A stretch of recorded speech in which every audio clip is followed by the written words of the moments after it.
we're ready to get going. You've been here for a little while, taking a look at the minor league mini camp and what's going on there. So anxiously anticipating and waiting to get our guys in here. Guys have come in super excited to be here. Attitude's been great. And of course, everybody this time of year is in great shape. They're ready to go. They're all healthy. So hopefully we can keep them that way. Have a good spring, and it's going to be a quick one. 24 days from now, I think we open up in Minneapolis. So we've got a lot of work to do.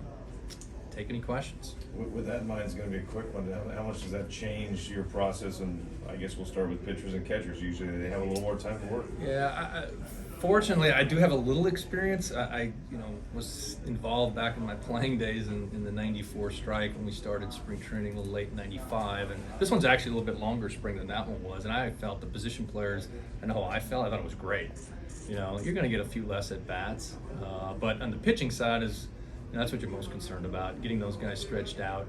Our guys look really good. A lot of them have gotten on the mound here the last couple days, but they'll pick up the live BPs and get them into games as quick as we can. But you're always a little bit more concerned about ramping up the pitching. So, we'll keep a very close eye on that. But hopefully we can get to the point where, first time through the rotation, guys are built up into the 85, 90 pitch range, and then see where it goes from there. Did you guys, Scott, learn anything from the abbreviated summer camp in terms of preparation in a small window? Yeah, a little bit. That's a little bit different because we were kind of ramped up, then shut down, and then ramping again, which is always a little bit more dangerous than just kind of going with the one continuous flow and building guys up. So I think as far as being in tune to these guys and their bodies and what they're doing and how they're responding to early workload is what you learned in the summer camp. We were very conscious of that, but I think we'd be in a little bit better spot than we were there. Is there an intensified focus on that because you don't have as long? It seems like there are always guys that you hold back a little bit in spring training, and you've got to kind of commit to if that's the situation. We don't have the luxury of holding really anybody back, okay. unless if they're good physically. Right. You know what right. I mean? Obviously, I saw Robbie Ray get on the mound the other day. It was his first time on the slope, and it looked like it was just like it was at the end of the year. I mean, he was coming out hot. Talking to all our guys, that's what we've done the last couple of days. And, we had no contact with anybody for months. So getting caught up in what they're doing. Some of the guys have been throwing against live hitters. Some of the guys have not. But just try to balance that. And I'm not that worried about it. I really like our pitching coaches, both Trent and Woody. They're really in tune with these guys. And we're also building something here we haven't had in a while. We have a lot of continuity. We have a lot of the same names on the board, so to speak, or guys in the lockers here. We haven't had that in the past. So which guys might be a little bit slow to get going, which guys are going to be kind of gung-ho and try to push a little bit too much, and that really helps. What about the new guy? I know you haven't had that much time with him, but I know he impressed in the bullpen. What do you see Robbie Ray bringing to this group of pitchers? A ton of presence. I think that's what sticks out for me early on, getting to talk to him a little bit about, through getting to know him and his wife through the free agent courting process, certain things that stick out in guys' personalities, and then you see it live like we did the other day. There's a ton of presence, a very clear idea on who he is, and I think that's led to one of the why he had the success he had last year. The thing that excited me most about Robbie Ray early on, he's figured this out kind of on his own. It hasn't been like just go to a special guru or I'm going to change this one thing and all of a sudden clicks. It's been trial and error and back and forth a little bit throughout his career. And when you do that, you ultimately become your own coach. And when you can coach yourself, I've always said, then you're a real big leaguer. And you put great talent on top of that, you want to win a Cy Young Award. So I'm excited to have him. Great addition.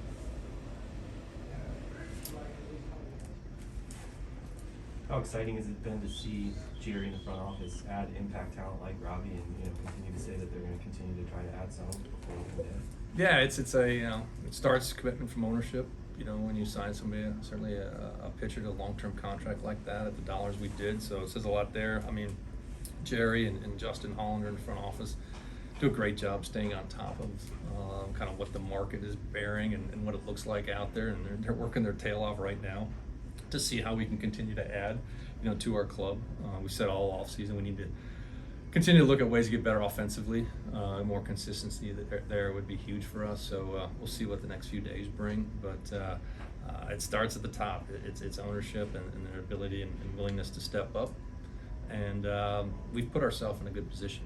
based on what we've done the last couple of years. Certainly last year helps a lot. I'm just so excited. I thought we built a lot of momentum last year, and was really anxious to get the guys in here. I'm ready to roll today. Do you address them today? Is there a tone that you set? Oh, come on, Shannon. You know I love the opening meeting. Doesn't matter. Get even better? More better? Yeah, I think it's really important. I think the one thing I've learned over the years is to stay consistent. You know, you tweak things a little bit. You might add something to it. But the people in the room will probably have heard, they certainly heard my tone before, but in this meeting, but the messaging. And I think it's important that we understand where we came from.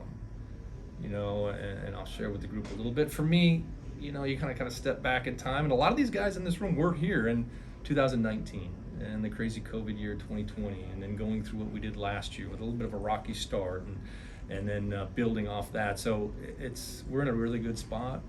I think we're in a position to take the next step, but it only happens if you get better, and that's not going to change. Just focus on getting better, 1% better every day. When you come to work, and if you look up, if this guy gets 1% better, and that guy gets 1% better, and I get 1% better, we'll probably be okay. Scott, is everybody here? Is everybody going to report on time? There's a couple visa issues. Munoz, I know he's finishing up his visa stuff. I think young outfielder Alberto Rodriguez. I'm not sure I said that right. He's probably be a few days late, along with Mejia as the guy that we signed a few days late. But Diego Castillo is here. It looks great. We saw him out playing catch yesterday. I think Johan's here. I'm trying to think some of the guys. We should be in pretty good shape, except for those couple guys. Is everybody a full 100%, or do you have to slow play a couple guys? Slow play a little bit. K-Lou, I really want to get our arms around where Kyle's at on our training and our high performance staff. So you may not see him going through all the drills the first couple of days with all the outfielders. Really want to get a feel. He's been hitting, he's been running, but he hasn't been in spikes, kind of going through what everybody else has done. So we really want to get our arms around where he's at. To kind of get an idea when we can start incorporating him full go. But he feels good. We'll see what happens there. I think, Justin Dunn maybe a little bit.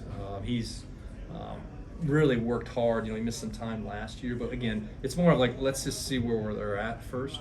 And it's one thing when you're just talking to a guy across the desk. It's another thing when they got their union out on the field and see what we got there. Is Chef going to go as a starter in spring, or are you guys going to? He'll be built to start. Built to start. Yeah, I think it's always easier to go from, if it doesn't work out starting, can he slide in the bullpen? It's much easier to go pull him back than to try to ramp him up. So hopefully we'll have innings for him as a starter. So first time in a decade, we haven't seen Kyle Seager in there, kind of one of the veteran leaders. How much does that kind of put to JP to, take over that leadership? Oh, I think we got a lot of leaders in there. I really do. You talk about, Hanny and Marco have probably been here the longest. Certainly seen JP step forward over the last year or so, and he's kind of our quarterback on the field, so to speak, being in the middle of the field. I think Tom Murphy has a very loud voice in that clubhouse and not afraid to express his opinions. And pitching staff wise, I think Paul Sewald's kind of become that guy. Again, I'm talking about the guys that are a little bit more outgoing. They're going to speak up in meetings and challenge other guys and hold each other accountable. So I think we got plenty of guys, and I don't think there's ever just one leader on a team. It's a group of guys. Scott, the mentality for the offseason has changed so much over the years. Guys don't come to spring training to get in shape.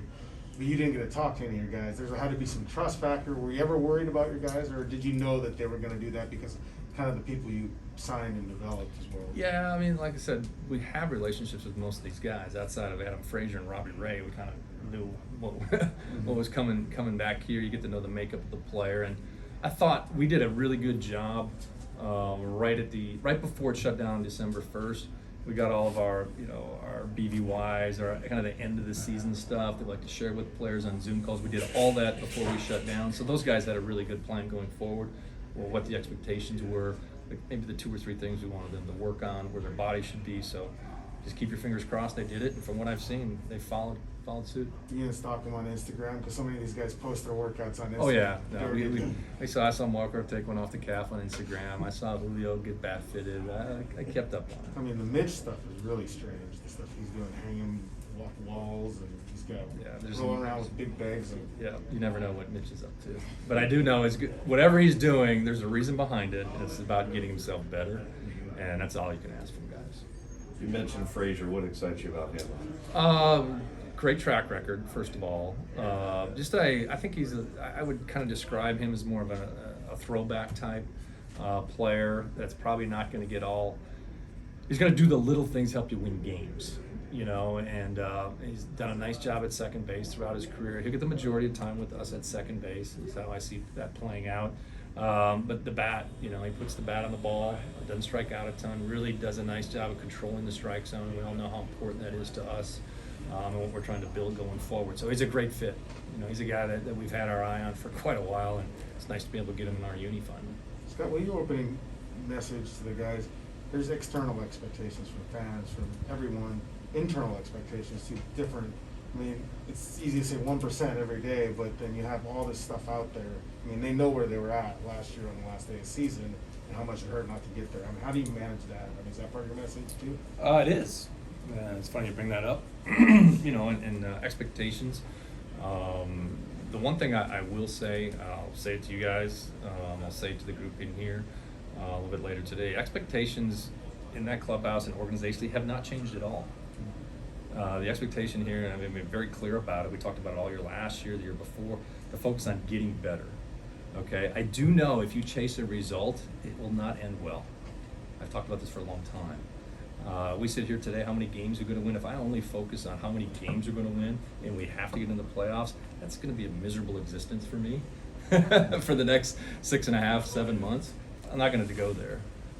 It's about getting better. And we did it last year. We got off to a rocky start. Okay, what do we need to do? Pull back.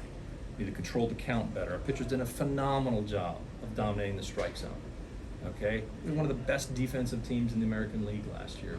Okay, offensively, there's certainly room to get better at in controlling the strike zone and getting on base more efficiently and doing the things that allow us to score more runs. So there's plenty to get better at, but the expectations, what really matters on that, that's something for you guys to talk about, and it's great for sports radio and to write an article about. The expectations in the room do not change. Just focus on getting better.